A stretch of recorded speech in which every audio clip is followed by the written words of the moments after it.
ఆంధ్రప్రదేశ్లో మరోసారి భారీ వర్షాలు కురిసే అవకాశం ఉందని రాష్ట్ర విపత్తుల నిర్వహణ సంస్థ హెచ్చరించింది. ఉపరితల ఆవర్తన ప్రభావంతో రాష్ట్రంలోని పలు జిల్లాల్లో వాతావరణ పరిస్థితులు మారి విస్తారంగా వర్షాలు కురుస్తాయని అధికారులు వెల్లడించారు. తాజా అంచనాల ప్రకారం ఎన్టీఆర్, మైలవరం, కంచికచెర్ల, బాపట్ల, చెరుకుపల్లి, పశ్చిమ గోదావరి జిల్లాల్లో పలు ప్రాంతాల్లో భారీ వానలు పడే అవకాశం ఉంది. ఈ ప్రాంతాలతో పాటు శ్రీకాకుళం, పోలవరం, కోనసీమ, తూర్పు గోదావరి, పశ్చిమ గోదావరి, నెల్లూరు, తిరుపతి జిల్లాల్లో మోస్తరు నుంచి భారీ వర్షాలు కురిసే అవకాశం ఉందని పేర్కొంది.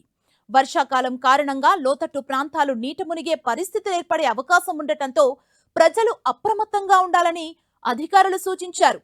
అవసరం లేకుండా బయటకు వెళ్లకుండా జాగ్రత్తలు తీసుకోవాలని, వాగులు, వంకలు, చెరువుల సమీపంలో నివసించే ప్రజలు ప్రత్యేక అప్రమత్తత పాటించాలని తెలిపారు. ఇక మత్స్యకారులు, రైతులు కూడా వాతావరణ శాఖ సూచనలను పాటించాలని అధికారులు కోరారు. ఉరుములు, మెరుపులతో కూడిన వర్షం కురుస్తున్న సమయంలో ప్రజలు సురక్షిత ప్రాంతాల్లో ఉండాలని ఏపీఎస్డీఎంఏ సూచించింది. ముఖ్యంగా పొలాల్లో పనిచేసే రైతులు, కూలీలు, పశువుల కాపరులు, చెట్లు, విద్యుత్ స్తంభాలు, హోర్డింగుల కింద నిలబడొద్దని హెచ్చరించింది.